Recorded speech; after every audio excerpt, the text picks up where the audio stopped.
Salut à tous, c'est Nico, bienvenue dans Un mur dans la ville, le podcast qui vous ouvre les yeux sur le handicap visuel.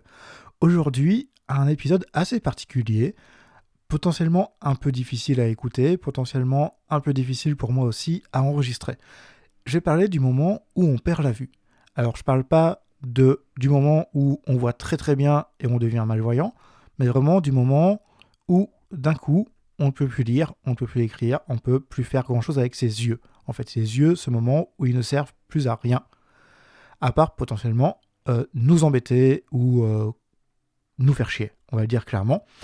Et du coup, on va essayer d'aller explorer ce qui se passe à ce moment-là, comment ça se vit, en tout cas comment moi je l'ai vécu, et comment j'ai fait en sorte de pouvoir, aujourd'hui, arriver à avoir une vie très épanouie et réussir à se relever de tout ça, de toutes ces épreuves, et par quelles étapes, on va dire grandes étapes, je suis passé.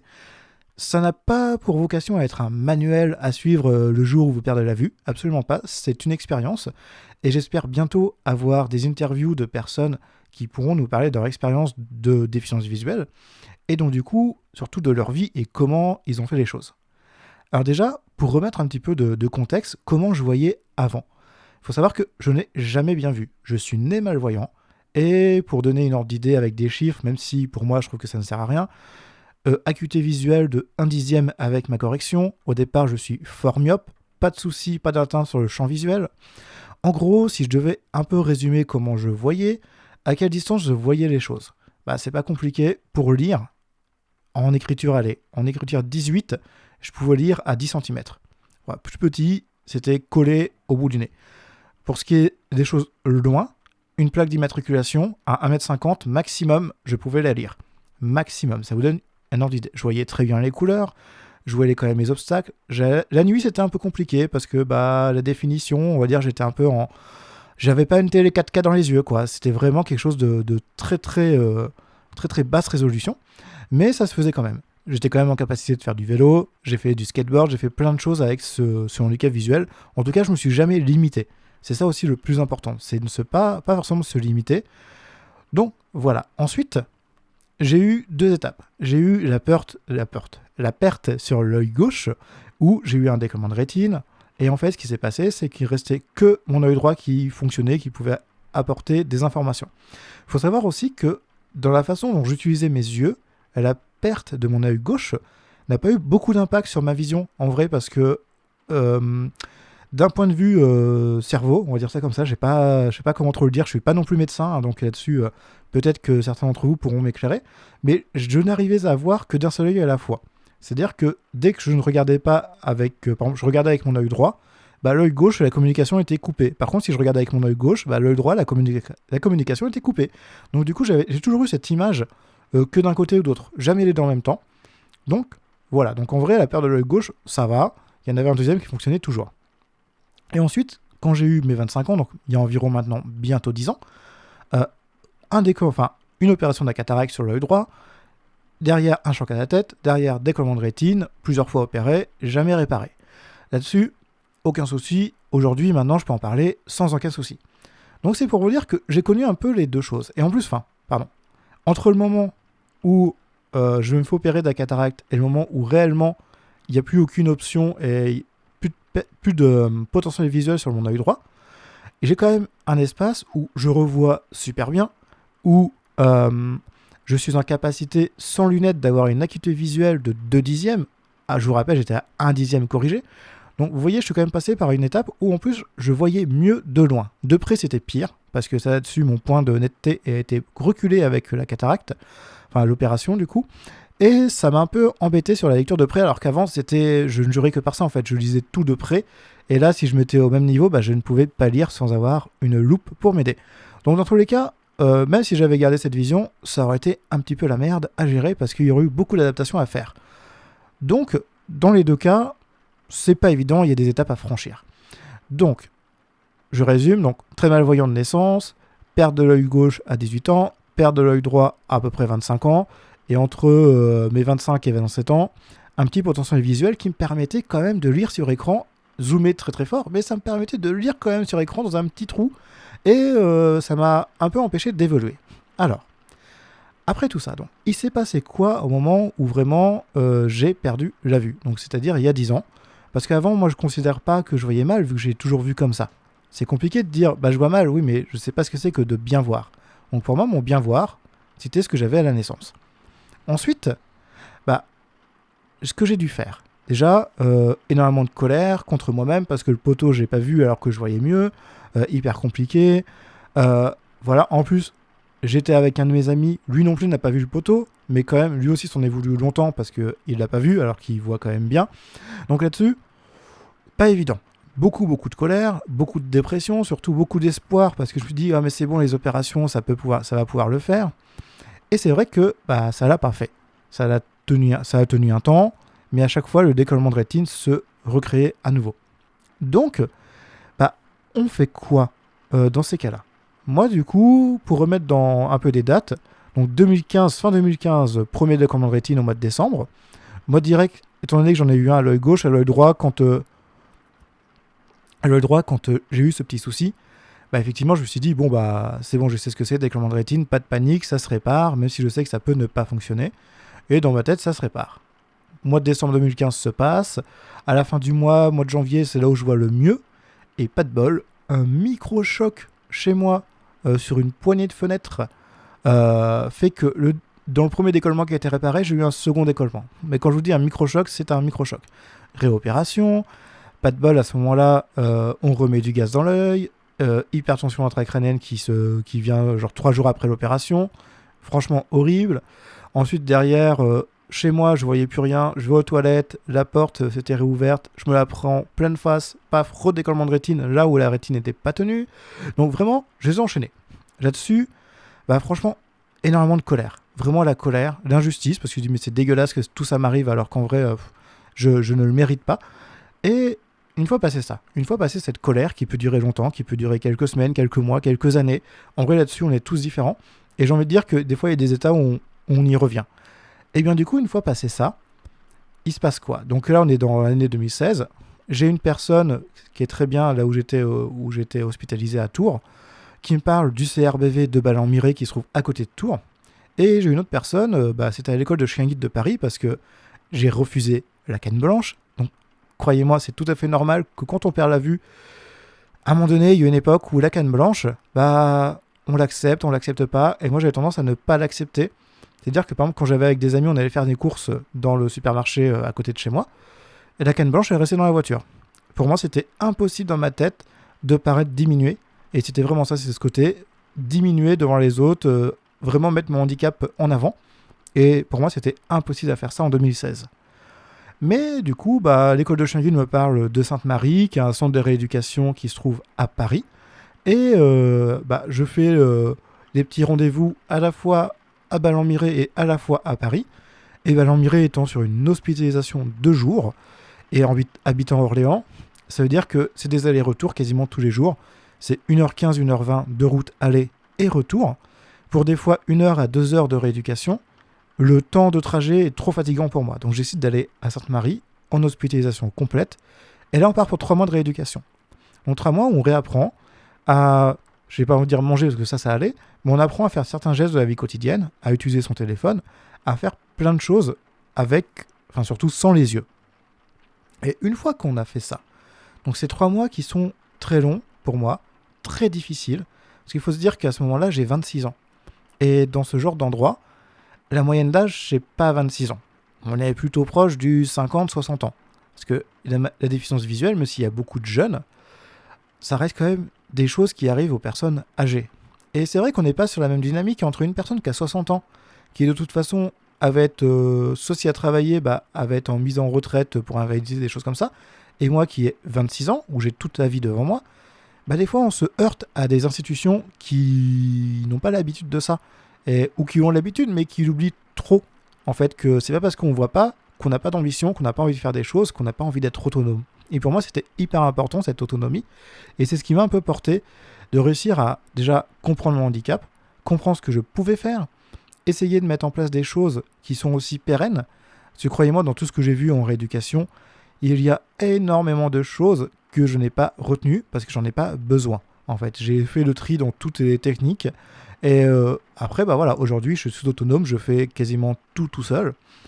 Donc voilà. Mais il faut savoir aussi que dans ces centres-là, moi, je me suis heurté à une éducatrice spécialisée qui, heureusement, aujourd'hui est en retraite, qui me dit « Mais vous savez, monsieur, la vie, c'est difficile. » Bon, j'ai 26 ans, j'étais malvoyant de naissance, j'ai dû me battre toute ma vie pour réussir à rester en milieu ordinaire pour mes études. Et tu es en train de me dire que la vie, c'est difficile. Et j'ai envie de dire, mais tu pourrais pas juste fermer ta gueule parce que toi, t'as 60 balais bientôt et que bah je m'en fiche de ton avis. Je sais très bien que c'est difficile, hein, voilà, perdre la vie à 26 ans. Non, effectivement, je vis un rêve éveillé et c'est parfait. Donc voilà, on a ce genre de personnes qui, pour moi, dans le médico-social, des fois, il faudrait mettre une date de péremption sur certains métiers parce qu'arriver à la fin de carrière, ça sort des absurdités, ça fait des choses qui sont totalement contre l'autonomie et on n'est plus en train d'essayer de faire gagner l'autonomie à une personne, on la rend, on la rend dépendante aux gens. Voilà, quand j'entends que certains instructeurs de locomotion, je sais, ce n'est pas la majorité, disent « Ah bah nous, on verra que 5 trajets ensemble. » Je dis « Oui, mais ma vie, c'est pas 5 trajets. Par contre, tu m'apprends des techniques pour les mettre en place, tu m'apprends à utiliser un GPS, tu m'apprends à faire ce qu'il faut pour que je puisse me déplacer sur des nouveaux trajets sans aucun souci. Parce que oui, même quand on ne voit pas, on peut faire des nouveaux trajets. Oui, ça demande de l'énergie, mais oui, on peut le faire. Donc là-dessus, ces instructeurs de locaux qui nous brident dans nos déplacements, j'espère que de plus en plus, ils seront moins là, ceux-là. C'était vraiment de l'ancienne génération, mais malheureusement, certains sont toujours en activité. Et ça, c'est bien dommage. Parce que, comme je dis, ça bride un petit peu, et ça nous fait nous sentir en mode, s'il nous dit qu'il y a 5 ou 6 trajets qu'on peut faire, ça veut dire que je suis capable de faire que ça. Alors qu'en vrai, pas du tout. Enfin, moi, je ne compte pas le nombre de trajets, je connais très bien ma ville. Si demain, je dois en changer, ça ne me posera pas de soucis, je mettrai juste en place des choses, et j'apprendrai au fur et à mesure les trajets, et mon quartier, et après, au fur et à mesure, la ville. Mais c'est normal qu'il y ait une partie apprentissage. Ensuite, une fois sorti de cette rééducation, c'est bien la rééducation, mais c'est 3 mois en milieu, j'ai envie de dire, fermé, où ça se passe pas comme à la maison. Et à la maison, alors moi la chance que j'ai, c'est que je vis seul à ce moment-là. D'ailleurs, je vis toujours seul, mais la chance que j'ai, c'est que je peux adapter comme je veux. Je suis tout seul chez moi, tout ça. Et en fait, là, la difficulté, c'est que faut que j'arrive à mettre en place ces choses. À la fois, le côté être seul, c'est à la fois bien parce que je peux faire comme je veux, mais du coup, quand j'ai besoin d'aide, il n'y a personne. Et là vient une deuxième chose qui est compliquée, la relation avec les autres. Parce que je passe un handicap où avant j'étais malvoyant, j'avais pas besoin d'aide à part les courses, effectivement, quand j'ai des grosses courses, c'était bien d'avoir un copain qui m'accompagne en voiture, mais en soi j'étais totalement autonome dans ma sélection de mes produits, tout ça. Ah oui, là j'ai besoin d'aide de quelqu'un parce que choisir trouver les produits dans le rayon, ça devient impossible. Et du coup la difficulté c'est qu'on passe avec des amis beaucoup de temps, et en fait, moi ça me fait chier clairement parce que je leur demande au final toujours de l'aide, où à chaque fois il y a souvent un besoin d'aide, surtout c'est une période où l'autonomie ça se fait pas en claquant des doigts, c'est pas possible que ça arrive comme ça. Je ne connais personne qui arrive du jour au lendemain à être autonome, et ça peut prendre des années. Il y a plein de choses, typiquement l'iPhone. Alors oui, moi j'ai une appétence pour les nouvelles technologies, j'ai une appétence pour le numérique en général, mais ça m'a pris du temps, et en vrai même au bout de 5 ans j'apprenais encore des choses sur la façon de naviguer, tout ça. Donc forcément ça prend du temps, et des fois autour de soi les gens ne comprennent pas que sur certaines choses on y arrive, des jours on y arrive, des jours on n'y arrive pas, il y a des régressions, il y a de l'évolution, il y a de tout en fait dans la prise d'autonomie. Et c'est vrai que certaines personnes ont du mal à accepter ça, d'autres très bien. J'en ai plusieurs de mes amis de cette époque-là qui sont toujours là, et d'ailleurs ça je les remercie parce qu'ils ont quand même pas lâché, même si des fois il y a peut-être des moments où oui, ça a besoin, mais c'est, je trouve des fois difficile pour ses amis de dire non là en fait j'ai pas envie. Et même moi je suis dans un mode où je suis un peu aussi en dépression parce qu'il faut que je rapprenne, il faut que je sorte la tête de l'eau, et du coup c'est compliqué quand on essaye de te dire que là c'est chiant parce qu'on vient toujours t'apporter de l'aide. Ouais, mais du coup en même temps je me tourne vers qui? Parce que les institutions c'est très bien, mais il faut pas trop leur demander de choses. Voilà, c'est ça aussi, hein. Et des fois, on est accompagné par des services. Sauf que la déficience visuelle, des fois, on a des besoins ponctuels. Et ces services, ils disent, non, c'est de temps à temps. Et puis après, une fois que t'es sorti, t'es sorti. Donc débrouille-toi. Sauf que derrière, ce service m'a pas rendu autonome. Et ça, c'est un vrai problème. Voilà, donc clairement, c'est quoi l'autonomie aujourd'hui? Je me la suis faite, je vais pas dire tout seul. J'ai eu des gens, à certains moments, qui m'ont aidé, qui m'ont accompagné. Souvent, on m'a donné quelques petites solutions. Et derrière, moi, j'ai été chercher d'autres choses. Donc clairement, il y a toute cette étape aussi d'être en capacité d'aller essayer. Et si on se vautre, bah c'est pas grave. Enfin, quand vous allez commencer à utiliser une canne blanche, au départ, j'aurais dire que le balayage, il est pas top quoi. Ça peut arriver qu'on se bouffe un poteau, ça peut arriver qu'on se bouffe une pancarte, ça peut arriver qu'on se prenne, vous savez, les petits blocs en béton, bah la canne arrive en premier, hop, elle passe juste devant, elle touche pas, le balayage de retour, elle passe juste derrière, ça m'est déjà arrivé, et bah paf, l'objet est pas détecté, et pas de bol, ça arrive. Donc oui, des fois on tombe, oui, des fois on se fait mal, mais j'ai envie de dire, dans la vie de tous les jours, des personnes voyantes, elles tombent, elles sont mal, on reste avant tout des personnes, donc clairement là-dessus, n'ayez pas peur d'essayer. Alors évitez de tester la scie circulaire tout de suite, hein, parce que là par contre si vous perdez vos doigts, j'ai envie de dire que ça devient un peu plus difficile, parce que quand même le toucher ça reste un sens qui est hyper important pour nous. Donc attention à tout ce qui coupe quand même, voilà. Mais en soi, est-ce que c'est difficile ou pas ? Bah oui, c'est difficile. Il y a souvent une période de dépression dans cette perte de la vision. Il y a plein de choses à réapprendre, parce qu'effectivement, bah, être certain qu'on met bien le steak dans la poêle, et pas le steak sur la plaque à côté, bah, ça peut paraître tout bête, mais ça peut arriver. Se brûler sur les bordures de poêle, bah, au départ, ça arrive. Sortir quelque chose du four, bah oui, au tout début, on prend quand même beaucoup de précautions, on met des gants, on fait en sorte de ne pas se brûler, et clairement, il y a des choses qui existent, et des petites astuces, enfin il y a pas mal de choses moi que j'ai trouvé, par exemple c'est Jiffy, pour pas faire de pub, mais Jiffy ils ont pas mal de petits trucs pas trop chers, des gants de cuisine qu'on peut trouver sur certains sites spécialisés handicap à plus de 20 balles, bah à Jiffy, quasiment les mêmes et presque en mieux, on va les trouver à 4 euros. Et bah du coup, je vais aller à Jiffy, hein, si vous en avez un dans le coin, regardez, hein, il y a des choses qui sont plutôt bien. Et ensuite, j'ai envie de dire, bah ok, j'ai perdu la vue, j'ai appris à me déplacer avec une canne, j'ai appris à me déplacer avec un chien, j'ai appris à utiliser un ordinateur avec un lecteur d'écran, et ça, je crois que c'est peut-être le plus difficile, parce que quand on est bien habitué à la souris, croyez-moi, passer au raccourci clavier, les apprendre, comprendre la mécanique aussi de comment on navigue de zone en zone, qu'est-ce que ça veut dire, tout le vocabulaire, ça c'est long. C'est pas en un jour, c'est pas en une heure, c'est quand même plusieurs mois, plusieurs années d'apprentissage, et il faut se dire que les outils évoluent. Donc quand ils évoluent, nouvelles fonctionnalités, donc nouvel apprentissage. Et forcément, bah, il faut suivre un petit peu. Et moi d'ailleurs, sur cette partie informatique, je vous conseillerais quand même de suivre au maximum. Typiquement, j'ai une personne que j'accompagne qui vient de changer de PC. Elle est passée de Windows XP à Windows 11. Il y a énormément d'apprentissage à faire. Alors que si elle fait XP vers 7, 7 vers 8.1, on oublie le 8, 8.1 vers 10. Bah, en fait, les évolutions, elles arrivent petit à petit. Visuellement, ça avait beaucoup changé, ces versions de Windows. Mais d'un point de vue technique, ça n'a pas tant changé. C'est le visuel, c'est la couche de peinture au-dessus qui a changé.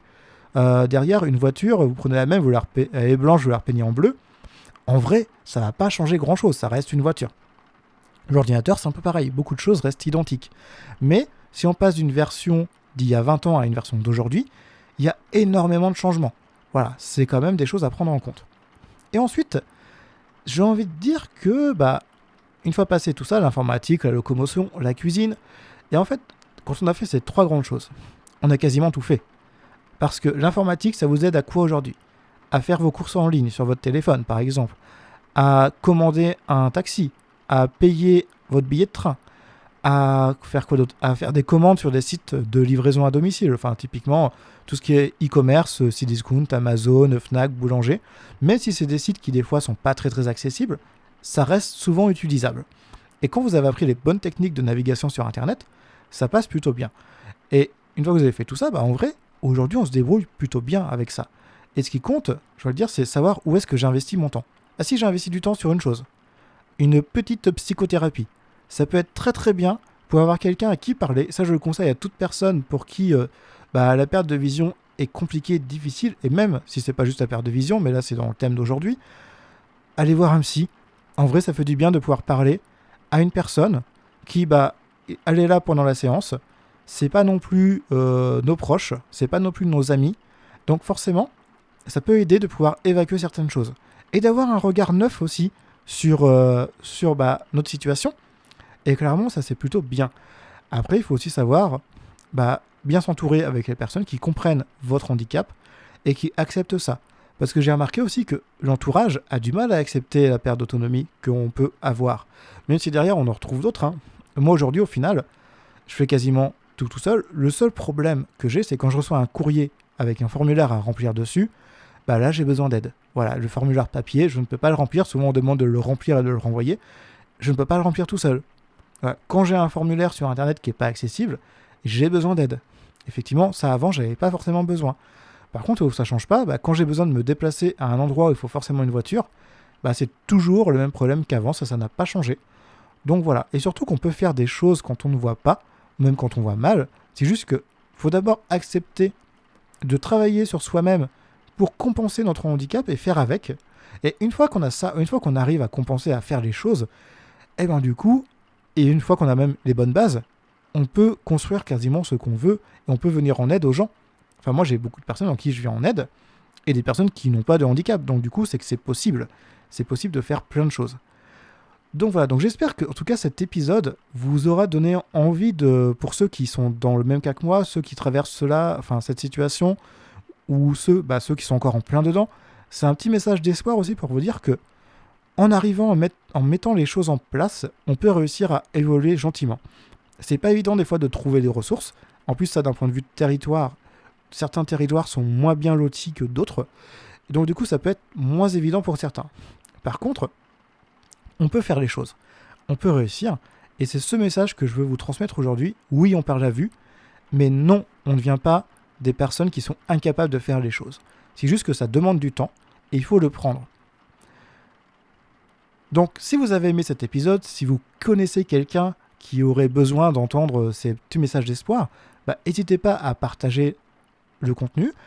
Je suis disponible du coup sur toutes les plateformes d'écoute, donc Apple Podcasts, Spotify, Deezer, Amazon Music, tout ça. Je suis aussi dispo sur YouTube pour ceux qui préfèrent. Et d'ailleurs, je suis dispo sur toutes ces plateformes, c'est pour que je puisse toucher un maximum de monde, pas dans le but de faire un maximum de vues, c'est dans le but de pouvoir partager un maximum ce message que je vous donne.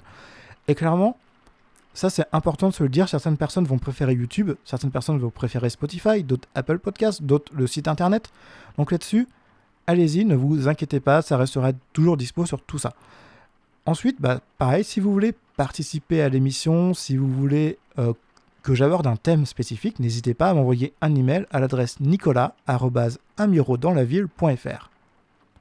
Sur ce, je vous dis à la prochaine dans Un Miro dans la ville.